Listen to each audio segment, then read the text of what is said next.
இன்றைய ஆத்மீக தேன். தினத்தின் தியானத்திற்காக சங்கீதம் 25:14 உங்களுக்காக நான் வாசிக்கட்டும். கர்த்தருடைய ரகசியம் அவருக்கு பயந்தவர்களிடத்தில் இருக்கின்றது, அவர்களுக்கு தம்முடைய உடன்படிக்கையை தெரியப்படுத்துகிறார்.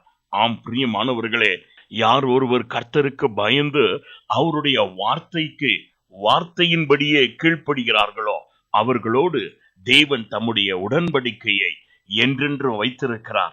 ஆம், அந்த உடன்படிக்கையின் மேன்மை என்ன என்பதை தெரியப்படுத்துகிறார். ஆம், தேவனோடு வாழ்வதற்கு அவர் செய்து கொள்கிறதான உடன்படிக்கை உனக்கு வேண்டிய பாதுகாப்பை உண்டாக்கும்.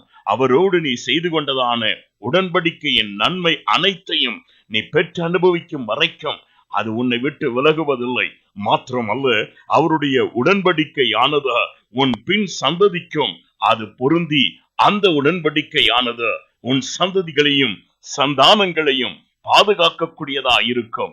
ஆனபடியால் என்றும் பதறுகிறவனாயிராதே, தேவனுடைய உடன்படிக்கையில மேன்மை பாராட்டுகிறவனாயிரு.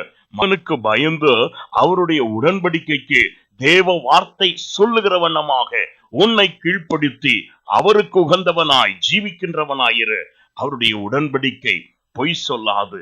அந்த உடன்படிக்கை தானே உன்னை நித்திய காலம் வரைக்கும் நடத்தி வாழ்க்கையில் வருகிற எல்லா காரியங்களிலும் உன்னை விட்டு விலகாதபடி உனக்கு ஜெயம் நல்கின்றதாய் இருக்கும். நான் உங்களுக்காய் ஜெபிக்கிறேன். எங்களை அதிகமாய் நேசிக்கும் அன்புள்ள பிதாவே, அன்று ஆபிரகாமோடு செய்து கொண்ட உடன்படிக்கையை நினைத்து இந்நாள் பரியந்தம் இஸ்ரவேல் ஜனங்களை ஆசீர்வதிக்கிற தேவன், இதோ உம்முடைய பிள்ளைகள் உமக்கு பயந்து உம்முடைய வார்த்தைக்கு கீழ்ப்பட்டு பிதா குமாரன் பரிசுத்த ஆவி நாமத்தினாலே ஜலத்தில் மூழ்கி ஞானஸ்நானம் எடுத்து உம்முடைய வார்த்தையின்படியே உம்மோடு உடன்படிக்கை செய்து கொண்டிருக்கின்றபடியால் அவர்களுக்கு வருகிற எல்லா தீங்குகளிலிருந்தும் அவர்களை பாதுகாத்து நியமிக்கப்பட்ட நன்மையினால் அவர்களை பெருக பண்ணி ஆசீர்வதித்த வழி நடத்துவீராக.